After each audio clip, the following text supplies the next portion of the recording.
2 minutes behind. Okay. So I graduated about 10 years ago.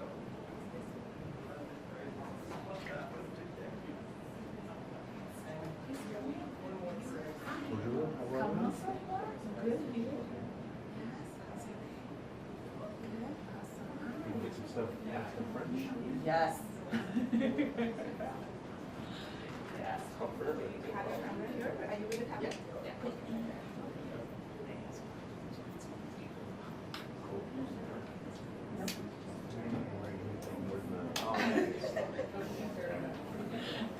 I'm still at Houston.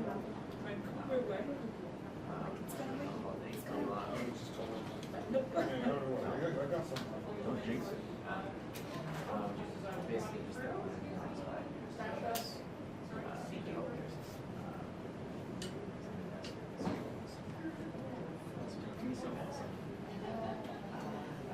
the technical ones about July. It's a bit of questions after the last one.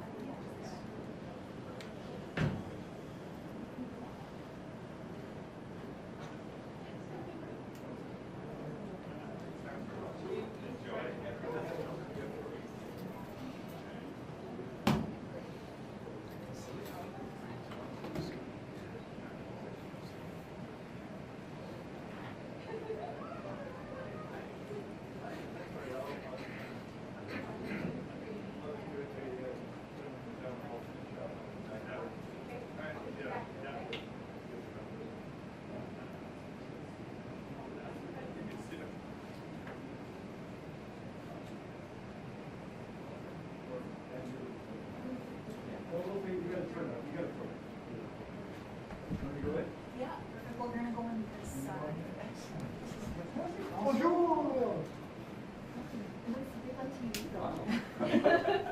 Got great view behind.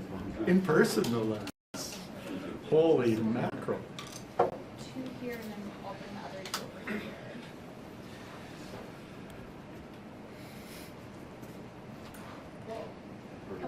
Come on over this side. We're organizing. It's all good. You can stay right I say this. Oh, Yeah, stay over just there. right here.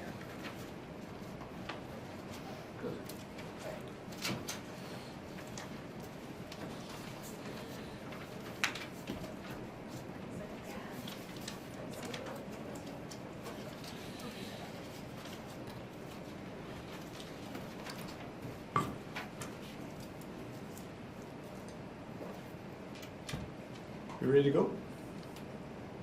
Right on. How about that? Everybody's over here today. We've got a light over here. I have to look this way, right? That's the way we're doing it. Good afternoon, I guess it is, everyone. And thanks for joining us today. I'm Adrian Dix. I'm BC's Minister of Health, and I wanted to acknowledge that we're on the territory of the Musqueam, of the Squamish, of the Tsleil-Waututh First Nations, and we're honored to be here on their lands. And of course, I'm grateful to have you with us today. Joining me, and all of whom will be speaking in this presentation, which is a substantial one, are my colleague and the Honourable Anne Kang, Minister of Advanced Education and Skills Training, Jamie Wigston, the President of the British Columbia Pharmacy Association, and Dermot Kelleher, Dean of the UBC Faculty of Medicine. I think that's a better title than Minister of Health. That's a good title. There you go. It's good to see you, Dermot. And it's great to have all of you here today.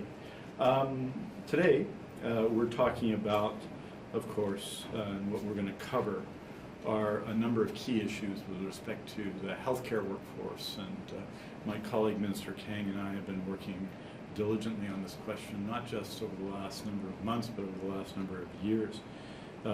We are announcing today, BC's, and presenting today, BC's Health Human Resources Strategy, which is a 5-year strategy for a diverse, accessible, and sustainable healthcare workforce and system. Its goal is to deliver the care for patients, and at its centerpiece, the care. Minister Kang is going to make some specific announcements, as will I, that are actions that are taking place today and announcing today. Obviously, over the last number of years, we've invested significantly in healthcare to provide better care for patients. $1 billion to address longstanding challenges facing our healthcare workforce since 2017. In that period, since I've been Minister of Health, and I think we know this because we count our workforce and we ask our workforce to do a great deal through 2 public health emergencies. We've added net 38,000 new workers to the provincial health system. We've added more than 1,000 people to primary care networks and urgent and primary care centers to support our primary care system. In that period, the number of family doctors in BC has increased by more than 600. 7,000 staff have been added since September of 2020 to the long-term care assistance, notably in the HCAP program.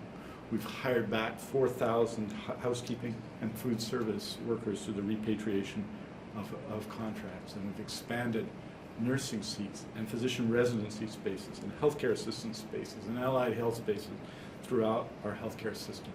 In 2022, for example, in dealing with the urgent focus required to deal with the growing demands of our system, we've added new bursaries and recruitment supports and broken through barriers for hiring internationally educated nurses and healthcare assistants pursuing practical nursing. We've changes to the provincial nominee program to prioritize healthcare workers. 602 new nursing seats have been added across the province, and those are part of our Health Human Resources plan. We've invested, of course, recently $118 million to support family doctors. We've added 250 paramedic positions, and of course, considerably more. But all of us know the challenge, and I get this quite a bit. People understand that we've added 38,000 healthcare workers, but they say it's not enough, and it isn't. Demand over the next decade will grow, and there is significant demand now.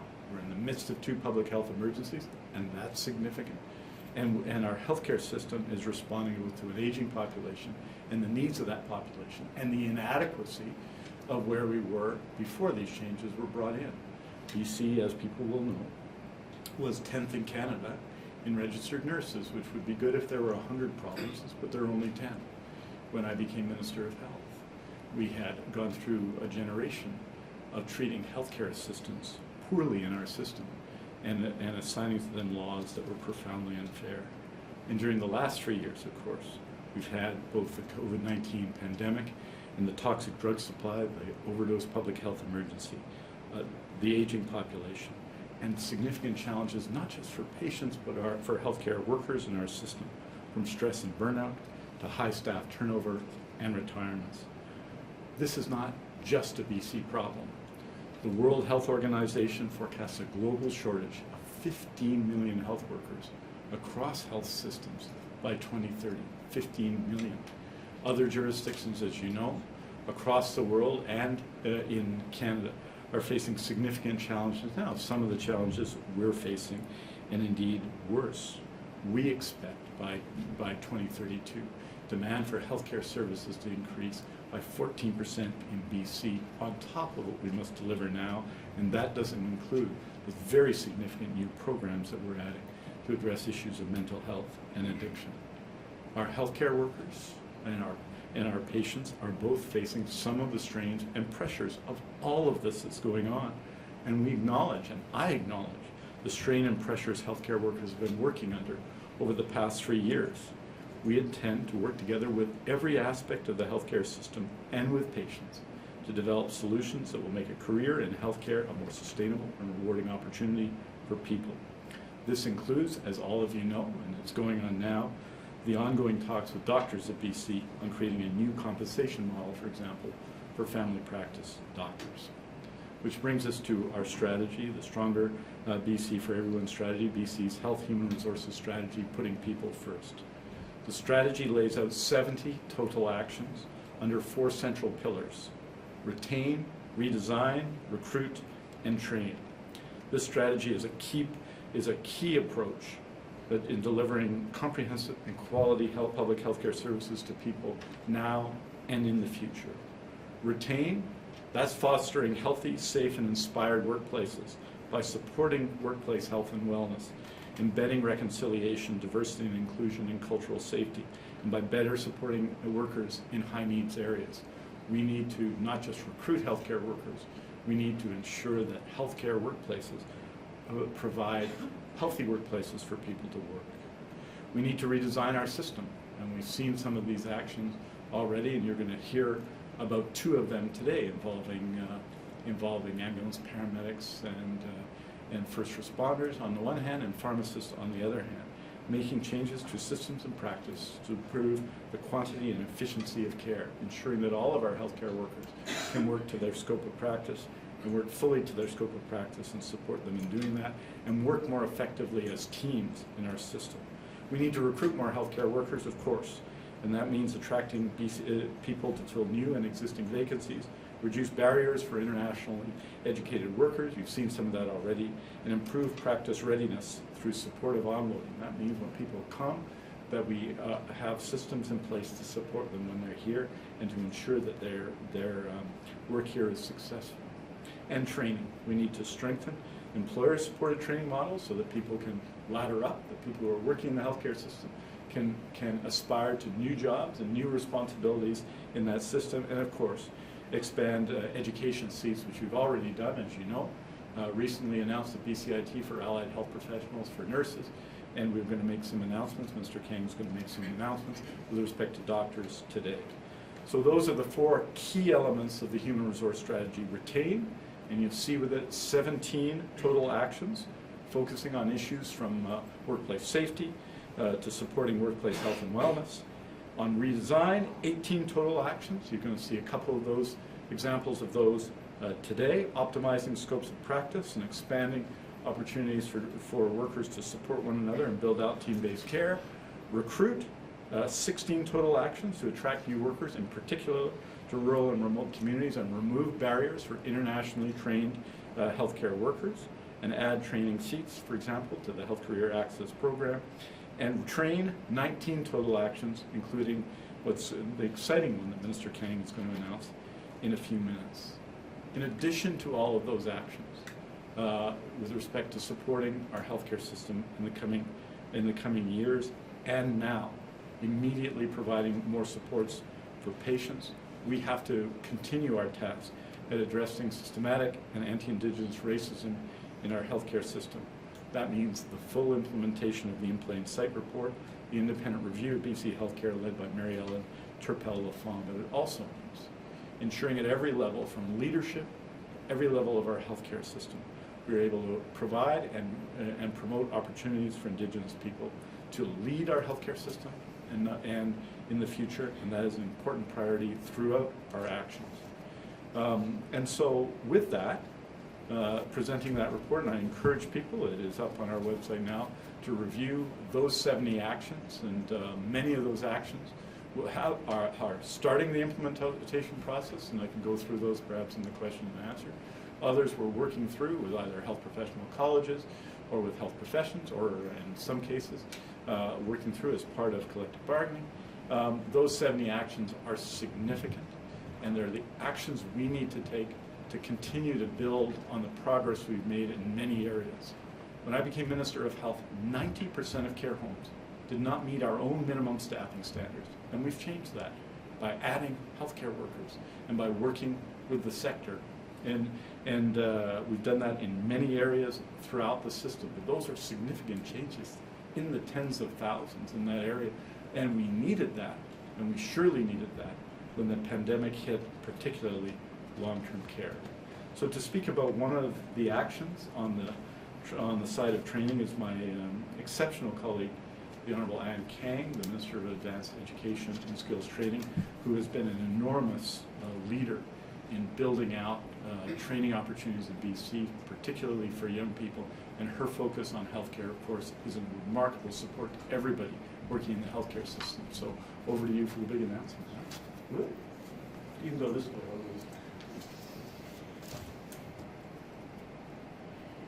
Thank you so much, Minister Dix, and I'm joined together with an amazing team here with me today. I'd like to begin by recognizing that I'm on the traditional territory of the Coast Salish Nations, the Squamish, Musqueam, and Tsleil-Waututh. Our healthcare system and healthcare systems across the country, across the world, are facing challenges right now. Our government is continuing to build up and as well strengthen our healthcare workforce. Since 2017, our government has made significant expansions in healthcare training sectors. And we invested in, as Minister Diggs has referenced, 602 new nursing seats across British Columbia. We've also more than doubled nurse practitioner seats, hundreds of additional healthcare assistant seats as well, new residency positions to help train more doctors, and new training opportunities outside of the Lower Mainland so people can get the training close to home. Over the past year, we've stepped up even further. We invested in allied health seats expansion, opening doors for internationally educated nurses, and offering bursaries for allied health students and bursaries for healthcare assistants interested in becoming licensed practical nurses. But people in BC are facing acute challenges right now. That is why Minister Diggs and I are taking action to train and educate a new generation of physicians to support families now and into the future. We are excited to announce that British Columbians will benefit from the up to 128 new seats added to UBC's Faculty of Medicine. These seats are for both the undergraduate MD program and the graduate residency program. This is an expansion across all program sites in Vancouver, Fraser, Northern, Southern, and Island medical programs. So what does this mean? This means we will see more doctors graduating from the program, and that is very good news for people in every corner of British Columbia. The 40 new undergraduate seats and 40 family medicine residency positions will be phased over 2 years, beginning fall of 2023. The remaining 48 residency positions will then be phased in to accommodate the expanded undergraduate program. UBC tells us this expansion maximizes their existing capacity, and this training expansion is just one part of the work we are doing. It complements other more immediate work that Minister Diggs is doing to recruit and retain physicians. We are making the investment needed to significantly increase the number of doctors we're training. And this means new doctors joining is this will mean new doctors joining an incredibly rewarding long-term career, becoming our healthcare heroes. And we're not stopping there. We're also focused on work underway with Simon Fraser University to open a second medical school in Surrey to complement the UBC Medical School. The province has provided $1.5 million to Simon Fraser University to support planning and development of the business case, and I am pleased to share that a project board has been established to oversee this work. We continue to have an all-hands-on-deck approach to put British Columbians first, improve health services, and create a better BC for everyone. Through our Stronger BC economic plan, we're positioning BC to be future-ready. And what does future-ready mean? It means we are taking actions to create accessible education and skills training opportunities for people to work in high-demand and rewarding careers. We know that preparing a new generation of doctors is crucial to a strong healthcare system that continues to serve British Columbians. By investing in medical students, we get people the care they need when they need it, where they need it, at home in their communities. Together, we're building a stronger BC with resilient communities. Thank you so much for joining us today. And now I would like to invite Dr. Dermot Gallagher, Dean of UBC Faculty of Medicine, to share his news with us.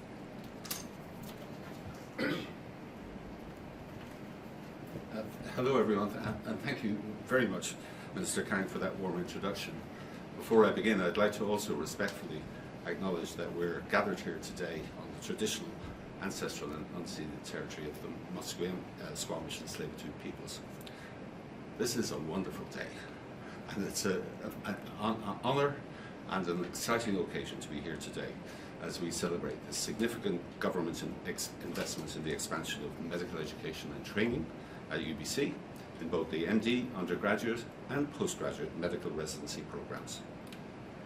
Ultimately, this investment means graduating more doctors for BC. And not only will this benefit patients, families and communities, It also means greater access and opportunities for more medical students, including Indigenous medical students and resident doctors, to learn and train in the communities where they live, including in regional, remote and rural settings all across the province. And this is really important because we know from our experience that where students train, they are more likely to put down roots and stay to practice in the same BC communities. In fact, UBC medical students tell us with great enthusiasm and with starry eyes that these experiences are unparalleled, providing them with outstanding training opportunities where they learn about unique healthcare needs of diverse communities and populations. It's truly extraordinary to see the enthusiasm of these students. And when it comes to family medicine, UBC is one of the top medical schools in the country with the largest single family medicine residency program. And every year this program is filled. UBC resident doctors train and enhance the delivery of care in hospitals and healthcare settings in the north, in the interior, in Vancouver Island, in Vancouver and in the Fraser Valley. And the success of these distributed programs across the province is a testament to the extraordinary work and dedication of the thousands of UBC clinical faculty who play a key role every day in training and inspiring. Just remember those starry-eyed students, inspiring the next generation of doctors while simultaneously delivering exceptional clinical care for their patients. None of this would be possible without our partners, including the Government of BC, the University of Victoria, the University of Northern British Columbia, UBCO, and all of the health partners across the province, all of our health authority partners. So today's announcement is a substantial investment in the future of medical education across BC.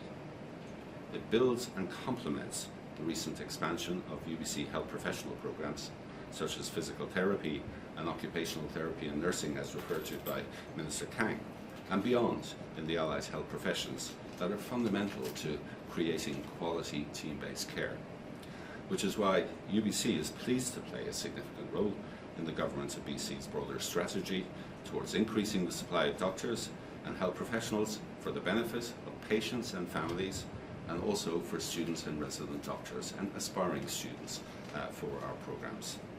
And so on behalf of UBC, I'd like to sincerely thank Minister Dix and Minister Kang, and indeed the fantastic teams in their ministries for leadership and support for this expansion. Thank you all very much indeed.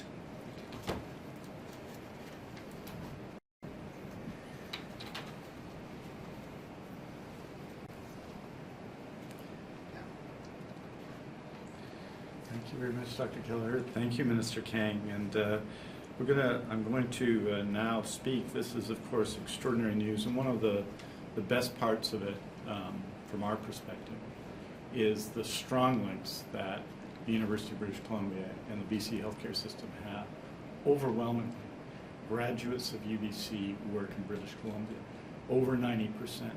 So when we talk about expanding spaces at UBC, what that means for patients in BC is more doctors, more care, more supports.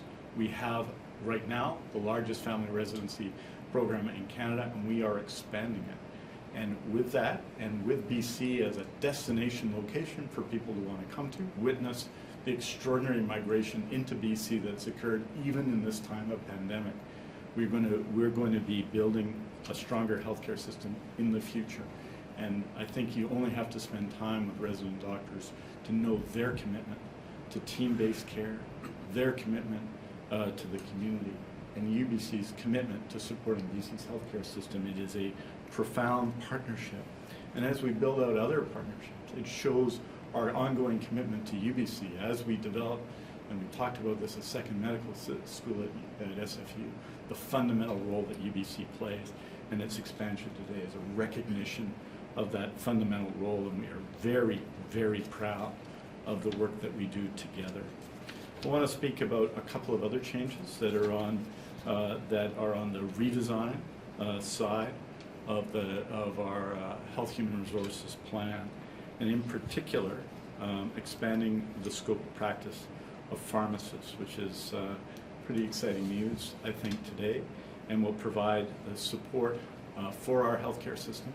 As you know, our family doctors in BC, we've recently provided significant funding and are working through a fundamental redesign of the way that we pay doctors and provide care and more care for patients, and working closely with them.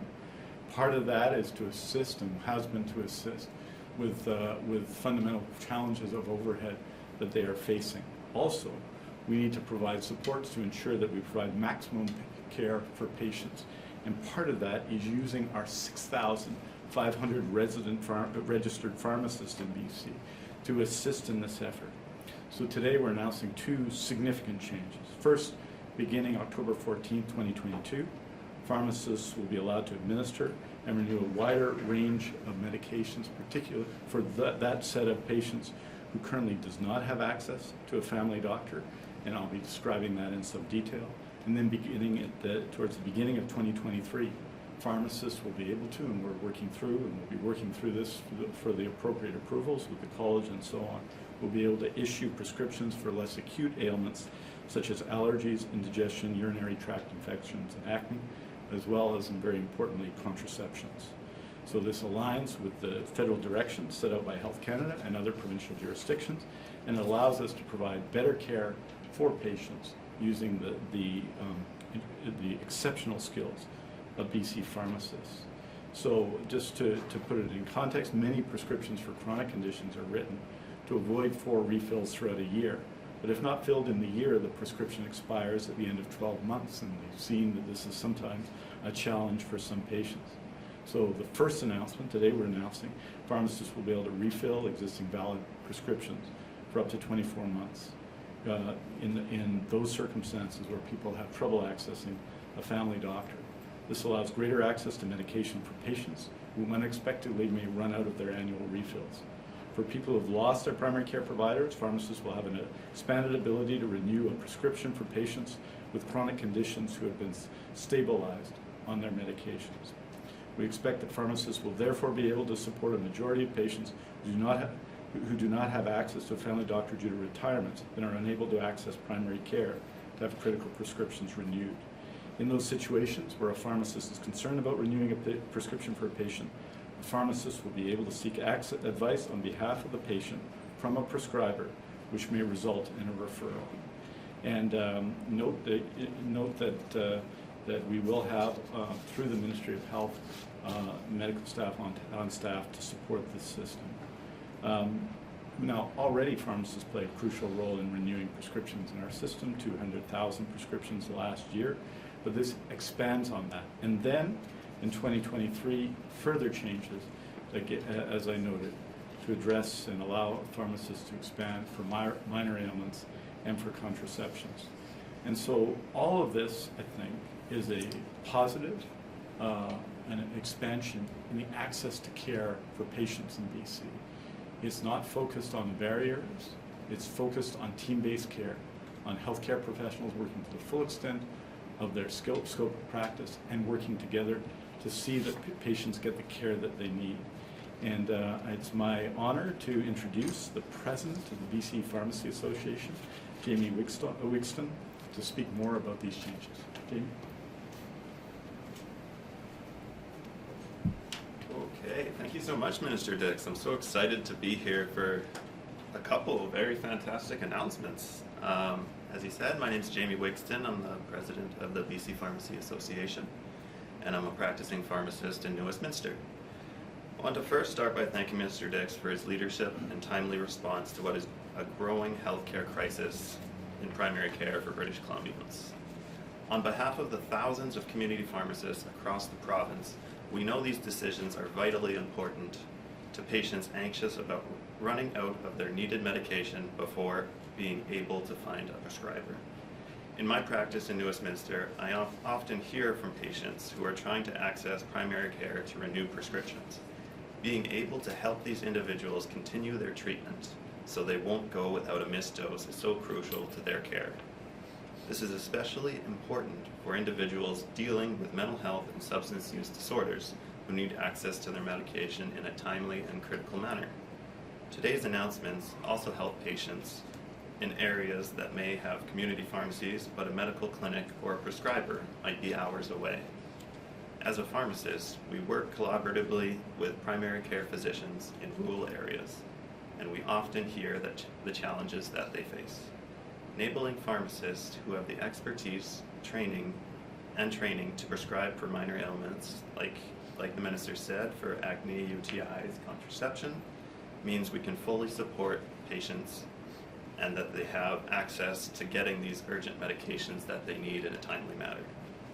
We are excited to begin our work with the ministry and the College of Pharmacists, so by spring 2023, British Columbians can access their pharmacists when they need specific medications.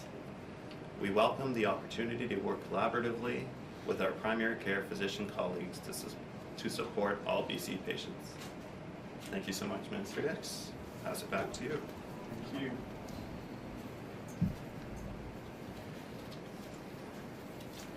Can we say what pharmacy you work at in New Westminster? West End Medicine Center. West End Medicine Center. There you go. Just- There you go. We're not doing that, but that's good. Thank you for thank you for being there, being here today, and thank you for all of the work that pharmacists have done. You know, there not long ago, pharmacists only did a minority of flu immunizations, and last year they did the overwhelming majority of those immunizations in the time of pandemic. Until in the first stages of the COVID-19 pandemic, pharmacists were not providing those immunizations, and now they're providing a majority of those immunizations. So the scope and the contribution of BC pharmacists and community pharmacists in particular, but all BC pharmacists, to our public health response to the COVID-19 public health emergency in our current circumstances has simply been exceptional. I want to note a third change with respect to third change today. It's a change with respect to scope of practice for first responders and paramedics, one that we spoke about last summer in our response to some of the challenges facing the ambulance services at that point. To say that new regulations are now in place to enable paramedics and first responders to provide a broader range of services to better care for patients during emergencies. Paramedics, for example, will soon be able to provide more care to patients during transport, such as pain management. And first responders will see their scope of practice expanded as well. This is allowing people to provide the care that's required when it's required. And we worked in close cooperation with training institutions, BC Emergency Health Services, the Ambulance Paramedics of BC, the BC Association of Professional Firefighters, the Fire Chiefs Association of BC, the Emergency Medical Assistance Licensing Board in particular, and first responder agencies on these regulations. These are changes that have been waiting for both paramedics and first responders, such as firefighters, for a long time. And we're confident that this scope expansion will provide better health outcomes for patients who need emergency health services. And we are also required, of course, to ensure that paramedics and first responders have the training and support they need to do more for the people who rely on their care. This is, again, an element of redesign that's critical to our healthcare system. I want to just say finally, before we take questions, that the actions announced today are just a few highlights of our strategy to create a strong healthcare system that puts people first. Because if there's one thing we know for sure, it's that there would be no healthcare system without the people who show up for it to work every day, the more than 200,000 to take care of British Columbians. From the delivery rooms to the long-term care homes, healthcare workers touch the lives of every British Columbian. Every person deserves exemplary care when they need it.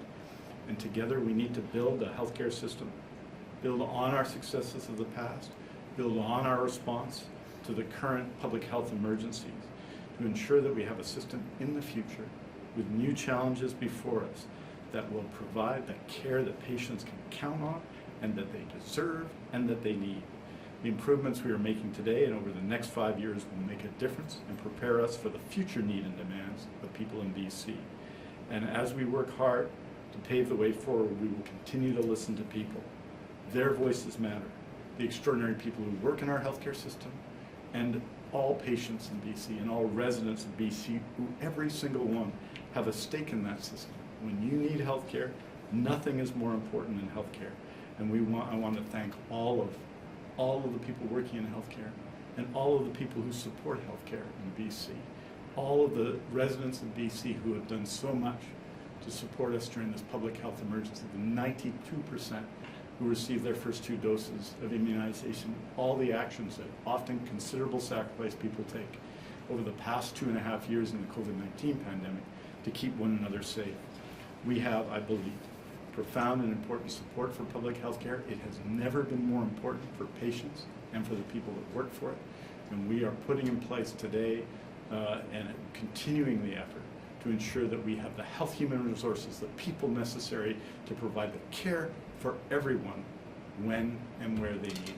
Thank you very much, and I look forward to taking your questions. Thank you for joining us. As a reminder to the reporters on the phone, please press *1 to enter the queue. You're limited to 1 question and 1 follow-up.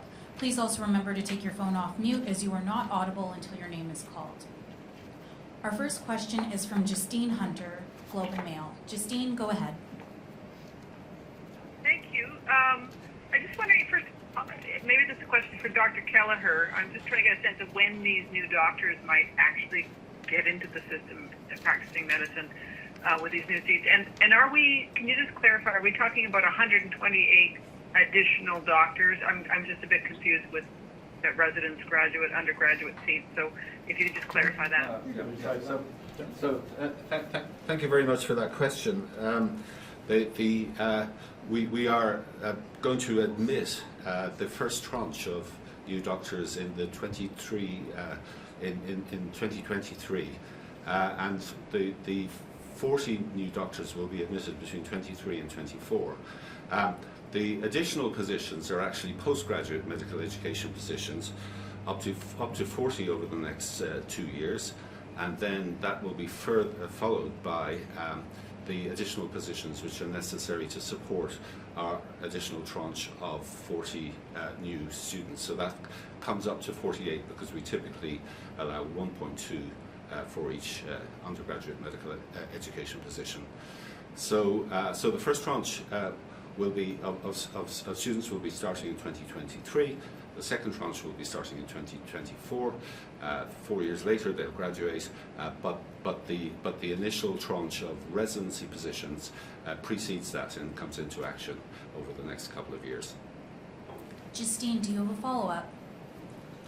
I do, thanks. I want to speak about the pharmacist changes. I'm just wondering, do we have any idea how many patients might be able to take advantage of these changes? So how much pressure are we taking off the primary healthcare system with this change? Well, I think a significant number of patients will be able to take advantage of both sets of these changes. The changes that are put in place in October are dealing with our current situation and particularly focused on those people who have, for example, had their family doctor retired and need to get prescriptions renewed. So I think that is a smaller number of people, and then a larger number of people will benefit from the changes in 2023, which expand essentially the practice for pharmacists to prescribe. And that's important in a number of areas. And I think both of those changes will be, by definition, more substantial, and will both assist in easing the load on family physicians, but also expand opportunity for patients to get the care they need. And I think it demonstrates the value of pharmacists working, especially as part of the overall healthcare team, in providing more care for patients. We have thousands of pharmacists at how many locations around BC?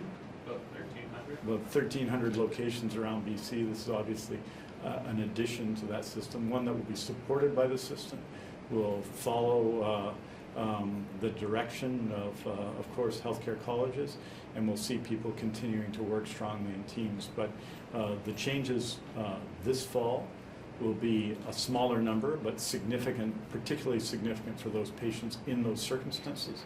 And then the ones next year are more fundamental system changes that we'll be working through the normal process. Our next question is from Richard Zussman, Global News. Richard, go ahead. Minister, I'm trying to get a sense of how much some of these things may save the system in cost, how much it may cost overall, and is there any consideration being given to cutting down on administrative costs when it comes to health authorities in terms of the duplication of a number of positions that exist within each of the health authorities? Well, first of all, as you can see, and as you know, where we've added, when we're talking about adding healthcare workers, that's been nurses, an 18% increase in that bargaining association. That's been in facilities, so acute care, a 26% increase in that bargaining association. That's been ambulance paramedics, a 28% increase in the people in that bargaining association. That's ambulance paramedics and dispatchers. So the increase we've seen has been in providing direct care for people, and of course, we have to continue to do that. I think we have in BC, in terms of administration, certainly in the administration of the insurance side of the system, a vastly more efficient system than, say, the American model or other models. Administrative efficiency led through the Ministry of Health. And we have 6 health authorities, and if you've ever looked at the situation in a community, for example, such as Toronto, which has multiple boards and hospital boards and others, that's a relatively efficient system. Others have gone to one health authority. We don't think that's the best path. So we're looking at administrative savings all the time in the system. And one of the key parts of our discussions with the doctors of BC will be easing the burden on family physicians. Often when one adds rules for often very good reasons, those add the amount of time that highly qualified family doctors are spending on administration. So to the extent that through technology and through the reduction of administrative demands, we can reduce that, we're going to do that everywhere.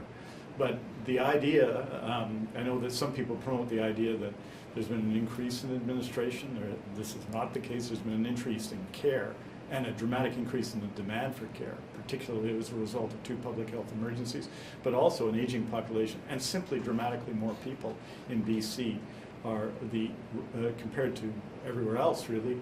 The excellent economy here means that many people come here, more than 100,000 in 2021 alone. They require care. Our aging population requires care. The increasing demands on our healthcare system, particularly the additions we've made in supports for mental health and addictions, require more health professionals.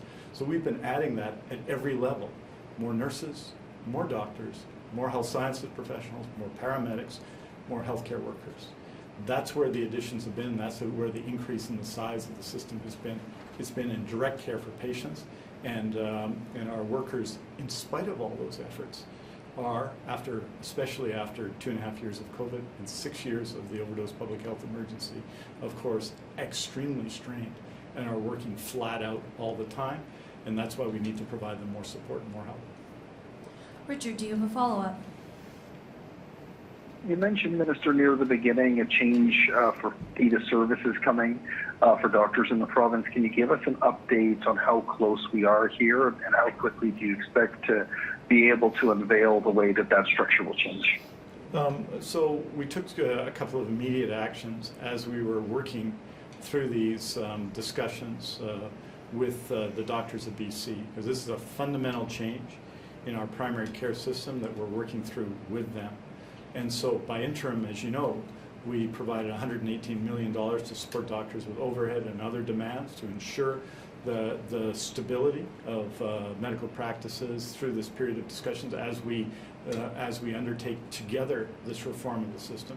And we also, because we didn't want to lose a year of residence while these discussions were going on, made a significant offer for new to practice doctors in BC, and that process is going through as well. So those are 2 steps we took. The negotiations are going very well. It involves the most senior people in my ministry, Deputy Minister Steve Brown, Assistant Deputy Minister Mark Armitage, HABC, and others on our side, and the doctors of BC. And I would say they've been involved in dozens and dozens and dozens of hours of discussion as we work together to build a compensation system that works for doctors, yes. Builds out team-based care, yes. Provides opportunities to younger doctors as alternatives to fee-for-service in particular, and for others, yes, but is focused every day on the needs of patients in BC, which are significant, and we hear from them every day about their anticipation of the need for change, and we want to deliver for them. Our next question is from Amy Smart, Canadian Press. Amy, go ahead. Minister. You're increasing training for paramedics so they can do more, but it doesn't come with increased compensation. We've heard repeatedly from paramedics that a lot of their burnout is linked to low or a lack of compensation. What's your message for those people today? Well, first of all, we just need to put, I think, the paramedic issue into context. In 2017, when I became Minister of Health, about 3 in 10 paramedics were permanent in the paramedic system at BCEHS. 3 out of 10. That system was out of date and at risk of collapse. And in fact, it's those very on-call positions where we are seeing significant problems today. So together with ambulance paramedics, we worked to change the system in a time of growing demand on that system. So we've gone from about 30% who were permanent employees to well over 50% now, which is a substantial change. Had we not done that, had we left the system in place, which was barely a 20th century system, you know, I hesitate to describe the 19th century, but certainly barely a 20th century system, we would be in a much more serious situation than we face in some communities today. So that is a fundamental reform that's occurred. So the size of the bargaining unit has increased dramatically as we've hired more paramedics and dispatchers. There are still challenges in the system, particularly for people who are carrying a pager in that system, and many of the challenges that we face continue to be faced there. So we do look at those, but we do require, it's absolutely essential to require, when you expand some of the scope of practice, training. We negotiated, really it was the first time it had been done in a long time, a collective agreement with our paramedics in 2018 to implement these changes together. And we're, of course, will be, I think, starting soon, negotiating collective agreement. And that's where issues of pay and benefits are generally dealt with. But we're also working with them all the time to make changes to improve access in the system, particularly in rural and remote communities. What we've seen, because we've added permanent staff in lots of communities, we see stability on the first car. We see continuing instability on the system as it was and continues to be in some places. And so we're working together with them also on some steps to deal with those problems right now. But if you're talking about pay and benefits, those are naturally negotiated, and that negotiation is taking place across the healthcare system now with different groups in that healthcare system. Amy, do you have a follow-up? Yeah, I just had a clarification question on the pharmacist area. You mentioned the renewal of prescriptions for people who've lost their family doctors due to retirement. There's a lot of people who've never had a family doctor but might have chronic illnesses and things like that. How do they fit into this plan? Do they have to go to clinics, or can pharmacists help them out? Well, some of that happens now, but when we're talking about prescription renewals, right, and that's what that measure is talking about. By definition, you received an original prescription, and it's being renewed, right? And what the challenge lots of people are facing are twofold. There's a challenge for people who've moved here from other provinces. This is a significant problem, so they're not on the rolls here. There's a challenge for people whose family doctors. I'm getting a phone call from somewhere. But there's a challenge from some people who have lost their family doctors. And in those circumstances, this allows them to get prescription renewals and to extend the period of prescription renewal. So people with chronic illnesses, such as myself, I obviously have a prescription for insulin, which I have is a continuing issue, but also for other issues, that ability is there for them. So this isn't a resolution for every problem in the healthcare system. In addition, of course, we're making the changes for 2023 on minor ailments and on contraceptions to expand the scope of practice of pharmacists. So both those changes are coming into place. Our next question is from David Natalini, City News. David, go ahead. Hello, good afternoon. My question is for Minister Adrian Dix, but I'm also open to hearing from the Dean of UBC's Faculty of Medicine. In order to address systemic racism in the healthcare sector, I wanted to ask, how does this strategy plan to support Indigenous healthcare students through this strategy? Well, I'll invite Dr. Kelleher, because he's given a lot of thought, to speak about that in a moment. We had introduced to deal with issues of anti-Indigenous racism. We sought the advice of Mary Ellen Turpel. The Fond did an outstanding report, and we're in the midst of implementing that report at every level. It seems to me a number of things have to change. One of the proudest things about our response to the pandemic is the full integration at every meeting of our leadership of the First Nations Health Authority in that process, and distribution to diverse areas of this province of vaccines demonstrated the effectiveness of that work together. But as a practical matter, we have to dramatically expand at every level the role of Indigenous people in our healthcare system to in fact change the balance of power in that system requires doctors, nurses, health sciences professionals, paramedics, healthcare workers.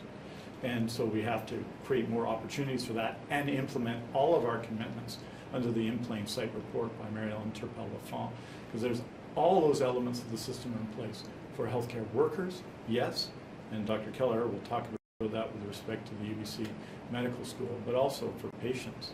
As you'll remember from that report, of the major provincial hospital in BC of Indigenous women were 11 times, I believe it was, 11 or 12 times more likely to leave against doctors' advice, which shows us that the extent to which racism not only profoundly injures and distorts life, but it also profoundly distorts people's health. And so we are committed to those changes. They're fundamental in our Health Human Resources Plan, and I know they're fundamental to the work that's happening at UBC, and I'll invite Dr. Kelleher to speak to that. Thank you very much for that question. At UBC, we have a large Indigenous medical student admission program, and we've graduated over 120 students to date.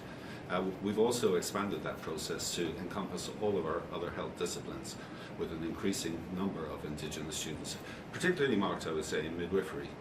I think so. The points that Minister Dix has made are really critical. It's not just enough to bring in more students, but it's really important that we change the culture around education and around the healthcare processes. And in our faculty, we have an ongoing process of cultural change, which is specifically directed at eliminating racism throughout our faculty. We've taken on board the recommendations of the Mary Ellen Turpel-Lafont report, and we've implemented a new program called UBC 2324, which is intended to deliver cultural humility training to all of our students and our faculty. And these are really, really important steps for us, because as we go forward, I think this expansion in the training program actually allows us to think about how we can expand the number of Indigenous students and the proportion of Indigenous students. And indeed, we've also added to our Indigenous admissions program a Black medical students admission program as well, with support from the ministry. So this is fundamental to us. You cannot have great health care if a part of the community is marginalised, discriminated against, and effectively not treated to the maximum capacity. And as Dr. Nadine Caron, who heads the Centre of Excellence of Indigenous Health at UBC, often says, cultural safety saves lives. It's not just an abstract concept, it saves lives. And we have to inculcate that in all of our students across all health disciplines. We're actively working on it, and it's a very important subject for us. Thank you. David, do you have a follow-up? No follow, thank you. Our next question is from Mira Baines, CBC. Go ahead, Mira. Bonjour, Mira. Yeah, thank you. This question is for Jamie, and it's about pharmacists on training. In terms of expanding the scope of practice, I'm wondering whether pharmacists will need more training and whether there's an extra cost to that, and will there be extra fees that pharmacists will have to pay for it? There you go. There you go. Thank you for my first question. No, pharmacists will not need any additional training. We are already very well trained in everything that Minister Dix has brought up, and if anything, even more so than that. But we've had pharmacists like myself. I graduated roughly about 10 years ago, and at that point, we were really fighting to be able to do more then, and we were trained to a much higher level than we were able to provide. And I've talked to many other pharmacists who have said the same about even 20, 30 years ago. So we've been trained to do much more than what we've been able to do for a long time, that's why this is such an exciting time for pharmacists, that we are finally able to work to a much higher level of our knowledge than we have been able to before. Mira, do you have a follow-up? Yes, and this is for Minister Dix, and I'm hoping for an answer in French as well. At yesterday's press conference on COVID and flu through winter, you mentioned that 1,300 patients in BC hospitals at present could be moved into community care. And we spoke to the HEU and the BC Nurses Union yesterday, and they expressed concern and some confusion about that point. The nurses said they weren't consulted, and both unions said there would not be enough staff in community care nursing to care for that many patients. Can you please explain more about what the removal of patients from hospitals could look like and how this will all work with concerns from about healthcare staffing? Well, I think it's not a question of removal. It's a question of moving people, in the case of those who require long-term care, to an appropriate level of care. So we've taken some steps, for example, in Burnaby at the New Vista Care Home to refurbish. They built a new care home there, and the health authorities are able to access that care home, so we have new spaces. And in the long term, we're going to use that spaces to reduce the number of multi-bed rooms, but in the immediate term, we use some of those spaces to take people from hospital who should be in long-term care and get them in long-term care. Equally, in other, and we're working, and we'll be working with care providers and with people to ensure that our care homes that are currently have fewer than the capacity of people in them, of residents in them, that will be able to work to that capacity so that we can in fact decant. And so we've done this at various points through the pandemic. For example, at Ponderosa and Kamloops. There's also other beds that we may be able to purchase that are currently private beds, creating essentially more public beds in the system. So all of these things are the actions that we're going to take. In addition, we have to provide additional supports in the community to support that, and that's what we're working to do. That's why when people talk about consultation, that's why we're laying out this plan some months in advance of having to deal with these issues, so that we can prepare and at least move some of the people to the appropriate level of care, so that we create more space in our hospitals. And that's the plan to do that. The idea is to ensure that we have that our hospitals, if there is a significant spike in either the flu or in COVID-19 through the November, December, January, February period, are able to take that and take advantage of that equally. And you've seen this before when we had, for example, the significant increases in, say, April 2021, or the significant increases in January of 2022 with the arrival of the Omicron variant of concern. We took other actions. The reason you defer, for example, non-urgent scheduled surgeries at those times was effectively to create space so that your hospital's capacity didn't overwhelm the staff there. There are extraordinary challenges right now in the healthcare system, and this is what this is about, is ensuring that we use all elements of the system to support our acute care system in a difficult period in November, December, and January. So what we laid out yesterday was our planning for that, the possible demand for that, and some of the actions that we're going to take to support our healthcare professionals and our healthcare workers to get through it. We will now move to In the Room. Kevin Churach, CTV. Hi, Kevin. Hi. In the room. Yes. It's been a while. I know, it has. Just had a question just in regards to the increased scope of work for paramedics. And you somewhat acknowledged it before, but just in regards to, I've covered several stories now of patients waiting over an hour for an ambulance to arrive. You mentioned the increased scope, but the head of the Ambulance Paramedics Workers Union had mentioned that employee retention is a major challenge, turnover is high, as many as 30% of staff are off due to non-physical injuries related to overwork, stress. So my question is, how do you address those significant staffing issues? I know you mentioned that there has been an improvement, but to those people that are waiting more than an hour for an ambulance to arrive? How do you address those staffing issues? Well, there's three sets of issues. You named a couple of them, right? We started with a system that was unfit for the 21st century, a system that was largely 70% casual, and we're fundamentally changing that with the ambulance paramedics in BC. It's why the budget in a very short period of time went from $424 million to $559 million to seek those improvements in service. In last year, in the last calendar year, we put in place 5 new air ambulance responses, and we needed that, and we had to transfer all of those patients from ICU in the north down to Metro Vancouver, all work done for ambulance paramedics. We have in the bargaining unit about 27% more paramedics, and so that tells you, because we count those, how many more there are. But there are some challenges. One, the system that was based on casual workers isn't working that well and hasn't been for a long time. So we've got to continue to address that. 2, we have to train more paramedics, and that's clear.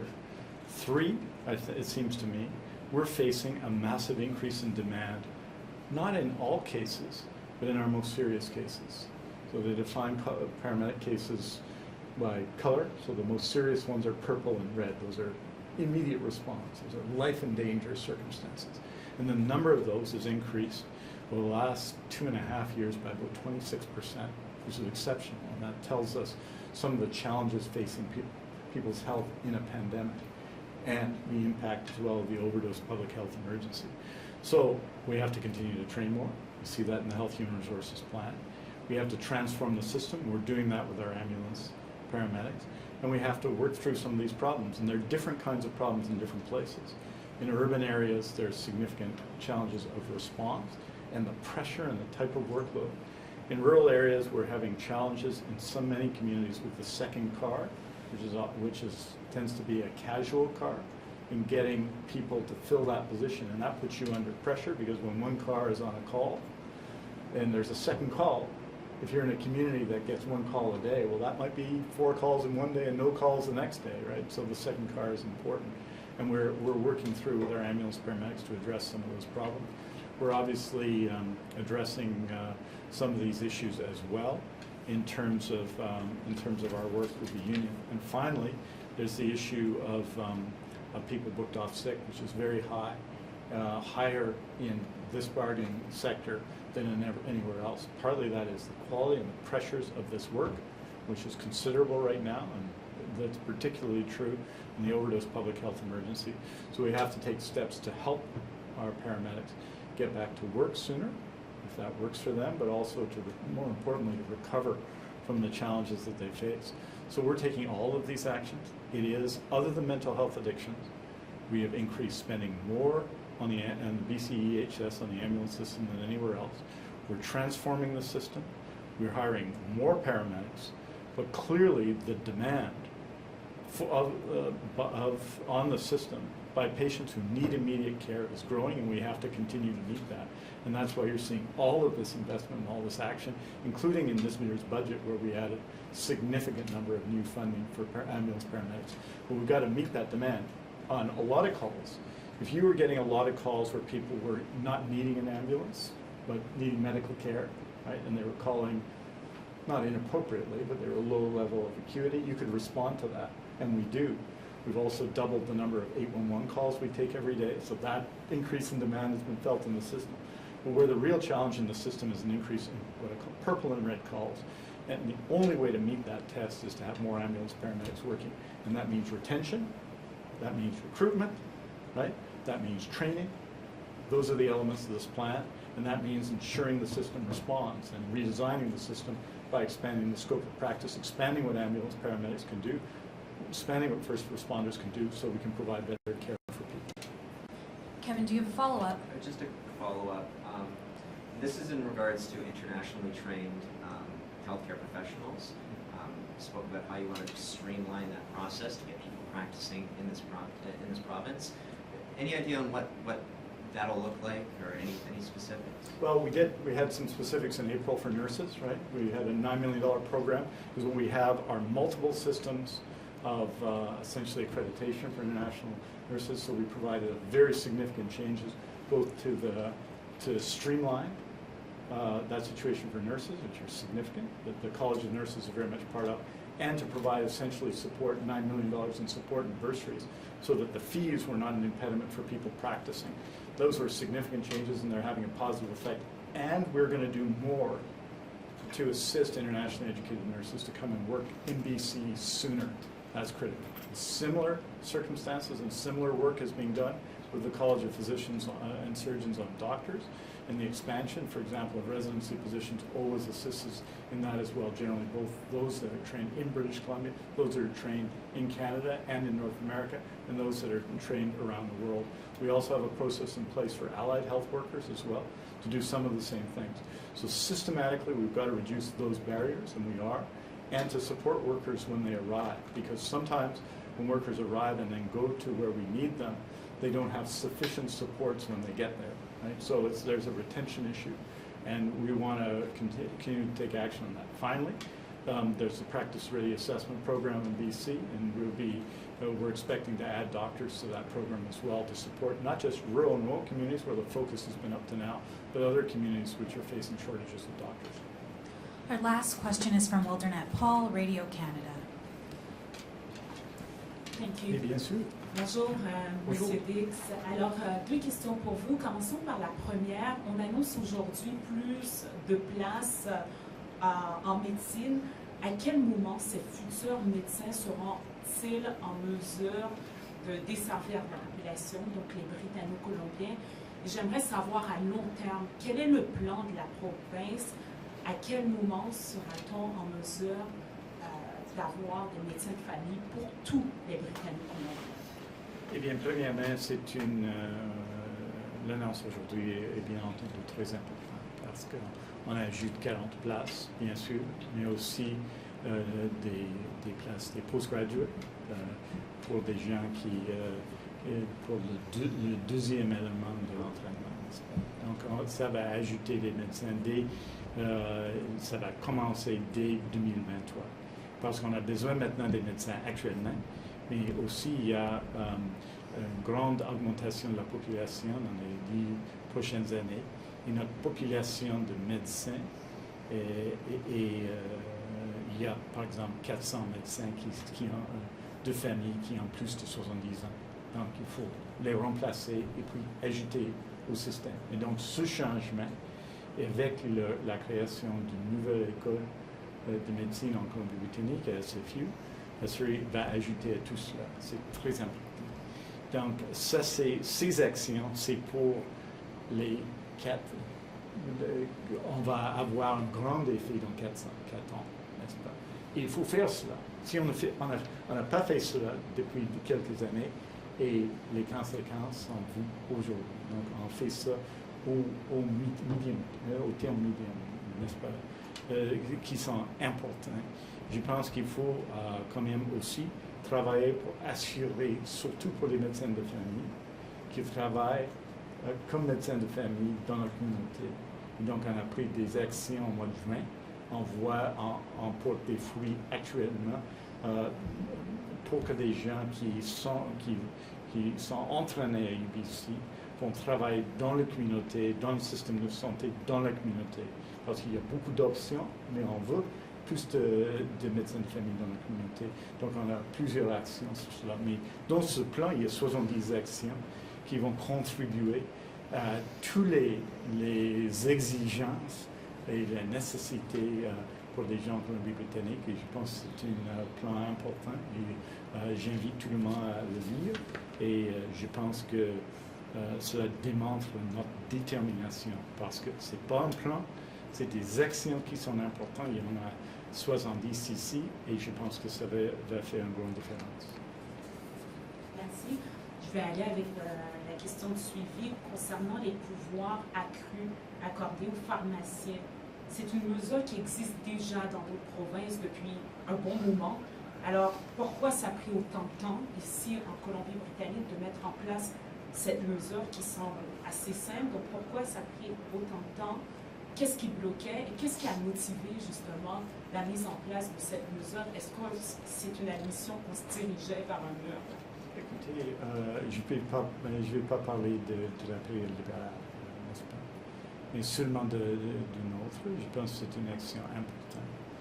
On a augmenté les responsabilités des pharmaciens depuis 2 ans, surtout en matière de vaccination d'une manière extraordinaire, n'est-ce pas. On a fait, je pense, l'année dernière, 1 200 000, c'était 400 000 il y a 2 ans, n'est-ce pas, pour la grippe et bien entendu les actions des pharmaciens à l'égard du COVID-19. Donc c'était important. Je pense qu'on est derrière quelques provinces dans ce domaine. On est devant des provinces dans plusieurs autres domaines. Mais on a vu ce qui s'est passé, surtout en Alberta, et on va le faire. Et on a tranché, et on va agir en soutenant les équipes. On a fait une grande contribution aux médecins de famille parce que c'était important de le faire. Mais il faut aussi partager le travail pour qu'ils puissent aider leurs personnes dans le système, et je pense qu'on va continuer à faire cela. Donc, c'est trop tard, c'est trop tôt. De toute façon, c'est aujourd'hui. Merci. Thank you, and that's all the time that we have for today. Thank you. Merci tout le monde. I think we get to go now. Yeah, that's great. Thank you. Good job.